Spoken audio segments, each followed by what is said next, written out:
Hello friends, welcome to my YouTube channel the web education. So friends, এই মুহূর্তে আপনাদের জন্য একটা গুরুত্বপূর্ণ আপডেট শেয়ার করছি। সেটা হচ্ছে যুবশক্তি অনলাইন আবেদন প্রক্রিয়ার ব্যাপারে, যেখানে মাসিক যে সমস্ত বেকার যুবক যুবতীরা মাসে 2000 এবং 3000 টাকা পাবেন। তো যে সমস্ত ভুলগুলো করলে আপনাদের আবেদন বাতিল হবে, সেক্ষেত্রে যেমন অন্নপূর্ণা যোজনার ক্ষেত্রে ভেরিফিকেশন হচ্ছে, বিভিন্ন ক্ষেত্রে under inquiry, under process, payment failure, এই ধরনের নানান যেমন সমস্যা দেখা দিচ্ছে, ঠিক একইভাবে যুবশক্তির ক্ষেত্রেও হতে পারে। তাই সকলে টাকা পাবেন কি পাবেন না সে বিষয়ে আলোচনা করব। কাদের ক্ষেত্রে এটা অ্যাপ্লিকেবল, কোন কোন ডকুমেন্টসগুলো আপনাদের এই মুহূর্তে রেডি রাখা দরকার, এবং আবেদন প্রক্রিয়া করার সময় বা আবেদন প্রক্রিয়া যখন চলবে সেই মুহূর্তে যে ডকুমেন্টসগুলো রেডি না রাখলে বা যে ক্রাইটেরিয়াগুলো ফুলফিল না করলে আপনারা টাকা পাবেন না, সেই সমস্ত তথ্য এক এক করে শেয়ার করব এই ভিডিওর মধ্য দিয়ে। তো সকলে স্কিপ না করে ভিডিওটা শেষ পর্যন্ত মন দিয়ে দেখুন, কারণ একটা ভুল মানে আপনার পুরো আবেদন প্রক্রিয়াটা বাতিল হওয়ার সম্মুখীন হতে পারেন আপনারা। তো চলুন কি কি আপডেট আছে বা কিভাবে অ্যাপ্লাই করবেন তার সমস্ত তথ্যগুলো এক এক করে প্রথমত শেয়ার করি।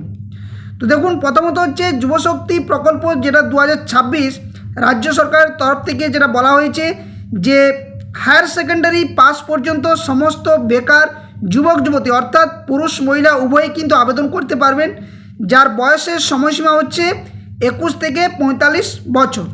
এখানে 2000 টাকা পাবেন যাদের হায়ার সেকেন্ডারি, এবং যারা গ্র্যাজুয়েশন পাস তাদের ক্ষেত্রে 3000 টাকা দেওয়া হবে। এখানে অনার্স বা পাস কোর্সের কোনো বালাই নেই, অর্থাৎ সকলেই যে 3000 টাকা পাবেন সেটা কিন্তু গ্র্যাজুয়েশন কমপ্লিট থাকতে হবে। তো কি কি বলা হচ্ছে না, প্রথমত যেটা বলা হচ্ছে যে কর্মসংস্থানে আগে আর্থিক স্থিরতার জন্য এটা দেওয়া হচ্ছে। প্রথমত বলে রাখি যে বেকারত্ব যারা থাকবেন তারা এই সুবিধাটা পাবেন।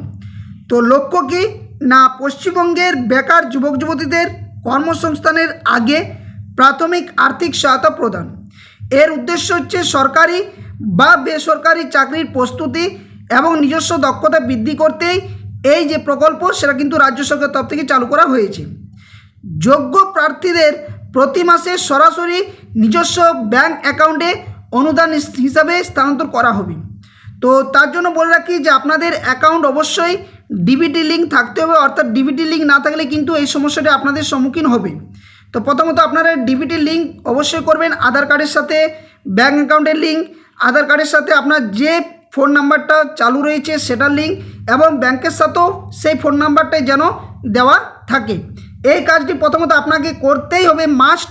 যদি আপনার টাকা প্রবেশ করার ক্ষেত্রে যদি সমস্যা না তৈরি করতে চান তাহলে অবশ্যই এটা করে নেবেন।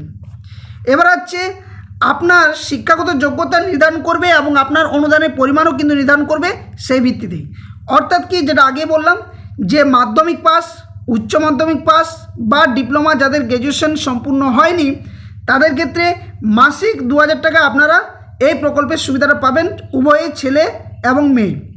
এবার যারা 3000 টাকা পাওয়ার যোগ্য তাদের ক্ষেত্রে যে কোনো বিষয়ে গ্র্যাজুয়েট, সেখানে বিএ হোক, বিএসসি হোক, বিকম হোক, যে কোনো পোস্ট গ্র্যাজুয়েটদের ক্ষেত্রেও সম্পূর্ণভাবে একই পদ্ধতি, এবং সেখানে তারাও কিন্তু এই 3000 টাকাই পাবেন।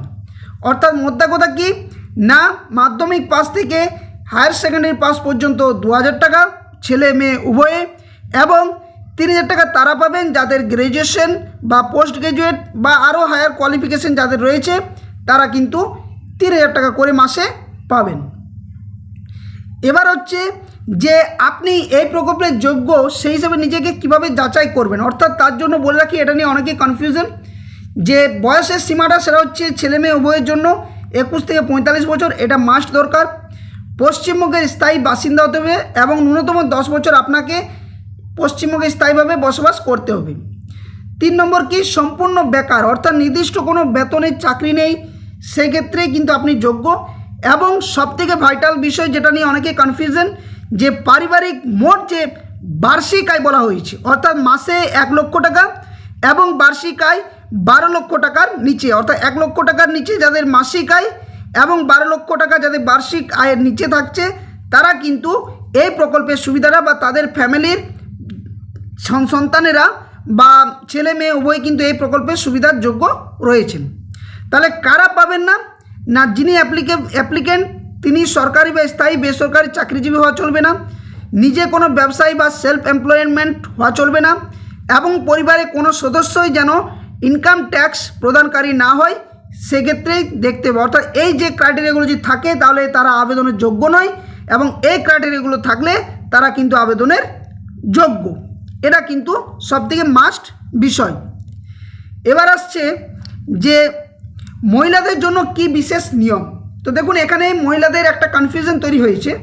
একটা হচ্ছে 21 থেকে 24 বছর 11 মাস পর্যন্ত যাদের বয়স, তারা অবশ্যই বলবো যে আপনারা যুবশক্তি প্রকল্পে অ্যাপ্লাই করতে পারবেন, এবং যে ক্রাইটেরিয়াগুলো আগে বললাম মাধ্যমিক, এইচএস বা হায়ার সেকেন্ডারি বা গ্র্যাজুয়েশনের ক্ষেত্রে যেটা বললাম সেটা তো রয়েছে।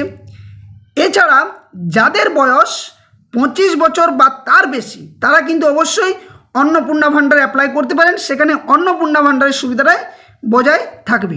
তাহলে এই সমস্ত মহিলা যারা 21 থেকে 24 বছর 11 মাস পর্যন্ত বয়স, অবশ্যই আপনারা অন্নপূর্ণা ভাণ্ডার পাচ্ছেন না, সেক্ষেত্রে আপনারা যুবশক্তি অ্যাপ্লাই করতে পারবেন। এবং যে সমস্ত মহিলার অলরেডি 25 বছর হয়ে গেছে এবং অনেকেই অ্যাপ্লাই করেই ফেলেছেন এই অন্নপূর্ণা যোজনা, তারা বলবো আপনারা এই সুবিধাটাই নেন। কারণ কি বলে রাখি, যে ধরুন কারো হয়তো এইচএস পাসেই রয়েছে, কোনো মহিলার ক্ষেত্রে আমি বলছি, এইচএস পাস করেই রয়েছে এবং তার বয়স হয়তো 25 বছর হয়ে গেছে, ঠিক আছে, উনি অন্নপূর্ণা ভাণ্ডার অ্যাপ্লাই করেও ফেলেছেন, ঠিক আছে, তাহলে উনি অন্নপূর্ণায় 3000 টাকা পাচ্ছেন। যদি সে এখানে যদি এই ক্যাটাগরিতে ফর্ম ফিল আপ করেন অর্থাৎ যুবশক্তিতে, তাহলে তো উনি এইচএস পাস মানে 2000 টাকা পাবেন। তো সেক্ষেত্রে তার লাভবান কোনটাতে হবে না, অন্নপূর্ণা যোজনার ক্ষেত্রেই। সেক্ষেত্রে মহিলাদের একটু বুঝে করায়, এবং যাদের হয়তো বিএ পাস রয়েছে এখানে এটাও উনি অ্যাপ্লিকেবল, এবং 25 বছর যেহেতু হয়ে গেছে উনি এটাও অ্যাপ্লিকেবল। তাহলে সেক্ষেত্রে কোনটা রাখা উচিত? তো দেখুন, একটা যদি পেয়ে থাকেন অপরটা অবশ্যই আপনি পাবেন না, সেটা আপনার ইচ্ছা মতো যেটাতে আপনি অ্যাপ্লাই করতে পারবেন সেটাই ঠিক, ঠিক আছে। এবার আসছে পরের বিষয়, সেটা হচ্ছে আবেদনের আগে নিজের যে সমস্ত বিষয়গুলো অবশ্যই আপনার নজরে রাখতে হবে এবং ডকুমেন্টসগুলো অবশ্যই রাখবেন। সেটা কি? প্রথমত পরিচয়পত্র। পরিচয়পত্রের ক্ষেত্রে কী কী লাগবে? Aadhaar card, voter card, PAN card, চালু মোবাইল নাম্বার এবং ইমেল আইডি, এই বিষয়গুলো আপনাকে অবশ্যই রাখতেই হবে। 2 নম্বর কি? শিক্ষাগত যোগ্যতা অর্থাৎ এডুকেশন কোয়ালিফিকেশন, সর্বশেষ পাশের মার্কশিট বা সার্টিফিকেট। এখানে আমাকে অনেকেই কমেন্ট করেছিলেন যে মার্কশিট আছে সার্টিফিকেট নেই, তাহলে চলবে? অবশ্যই চলবে। যে পাস করেছেন যে কোয়ালিফিকেশন বা এডুকেশন কোয়ালিফিকেশন রয়েছে, সেখানে আপনার মাধ্যমিক হোক, হায়ার সেকেন্ডারি হোক বা গ্র্যাজুয়েশন হোক বা পোস্ট গ্র্যাজুয়েট, আপনার যদি সর্বশেষ মার্কশিটটি যদি থাকে অবশ্যই আপনি অ্যাপ্লিকেবল বা অ্যাপ্লাই করার যোগ্য, ঠিক আছে। তৃতীয়ত বয়সের প্রমাণ হিসেবে কি? বার্থ সার্টিফিকেট বা মাধ্যমিকের অ্যাডমিট অবশ্যই সেখানে অ্যাপ্লিকেবল হবে। এবং 4 নম্বর যেটা বিষয়, আয়ের প্রমাণপত্র ইনকাম হিসেবে পঞ্চায়েত বা পৌরসভা থেকে ইনকাম সার্টিফিকেট অথবা সেলফ ডিক্লারেশন আপনাকে দিতে হবে যে আপনি কোনো ইনকাম করেননি, বা করে থাকলেও সেটা মাসিক 1 লক্ষ টাকার কম বা বছরে বার্ষিক 12 লক্ষ টাকার কম, এটা কিন্তু অবশ্যই আপনাকে থাকতে হবে। এবার হচ্ছে সরকারি টাকা অ্যাকাউন্টে পেতে কি কি করতে হবে। তো প্রথম দেখুন, যে বিষয়টা সবথেকে মাথায় রাখতে হবে সেটা হচ্ছে সিঙ্গেল অ্যাকাউন্ট ব্যবহার করুন, কোনোভাবেই জয়েন্ট অ্যাকাউন্ট ব্যবহার করবেন না, তাতে টাকা ঢুকতে আপনাদের কিন্তু সমস্যা হতে পারে। তার নিজস্ব সিঙ্গেল অ্যাকাউন্ট রাখুন। দ্বিতীয়ত আধার লিঙ্ক অবশ্যই ব্যাঙ্ক অ্যাকাউন্টের সাথে করবেন। এবং তৃতীয়ত অ্যাক্টিভ থাকবে কি না কেওয়াইসি, অর্থাৎ কেওয়াইসি অবশ্যই আপনাকে সম্পূর্ণ আপডেট রাখতে হবে, সাথে সাথে ডিবিটি লিঙ্কটা মাস্ট কিন্তু আপনার দরকার। এটা না হলে কিন্তু আপনার টাকা প্রবেশ করতে ফেলিওর হবে, অনেক সমস্যা হবে, যেটা বর্তমানে অন্নপূর্ণা যোজনার ক্ষেত্রে এই সমস্যাগুলো দেখা দিচ্ছি। এবার আসি অন্যদের থেকে এক ধাপ এগিয়ে থাকুন, কিভাবে আপনারা এগিয়ে থাকবেন এবং কেন এটা জরুরি, সবথেকে গুরুত্বপূর্ণ বিষয়। তো এটি বেকারদের যেহেতু প্রমাণ দেয় এবং সরকারি ভেরিফিকেশন প্রক্রিয়া দ্রুত করবে, সেক্ষেত্রে স্টেপ 1-এ বলবো পোর্টালে যান, অর্থাৎ এমপ্লয়মেন্ট যে ব্যাঙ্ক wp.government.in ওয়েবসাইটে গিয়ে নিউ এনরোলমেন্ট জবস সিকার যে অপশানে ক্লিক করতে হবে। প্রোফাইল ও সিভি যেটা আপলোড করুন, আপনার যে সিভি রয়েছে বায়োডাটা সেটা আপনি দেন। তাহলে কী হবে, আপনার যে এই যে এমপ্লয়মেন্ট ব্যাঙ্ক যে ওয়েবসাইট, সেখানে আপনি যদি এটা করে রাখেন পরবর্তী ক্ষেত্রে আপনার সুবিধা হবে যদি প্রয়োজন পড়ে। এবং এমপ্লয়মেন্ট কার্ডটা অবশ্যই যদি বানিয়ে রাখেন তাহলে আরও আপনার এক ধাপ আপনারা এগিয়ে থাকবেন। এটা কিন্তু মাস্ট আপনাদের করা উচিত। নেক্সট হচ্ছে কবে থেকে তাহলে শুরু হবে আবেদন প্রক্রিয়া। তো দেখুন, বর্তমানে যেহেতু জুলাই আগস্ট, সম্ভবত এই জুলাই মাসে যেহেতু শুরু হওয়ার কথা, তো 22 জুলাই যেহেতু হওয়ার কথা ছিল, কিন্তু এখনও পর্যন্ত সে আপডেট নেই। আজ 25 তারিখ, যদি আজকের মধ্যে আবেদন প্রক্রিয়া শুরু হয় ঠিক আছে, নতুবা আমি বলবো যে আপনারা আবেদন প্রক্রিয়া ওয়েবসাইটে নজর রাখুন। এখন দুদিন আবেদন করবেন না, একদিন কি দুদিন পর করুন, বিষয়গুলো জানুন, ভিডিও দেখুন, সঠিক তথ্য সংগ্রহ করে রাখুন, তারপর কিন্তু আপনারা আবেদন করুন।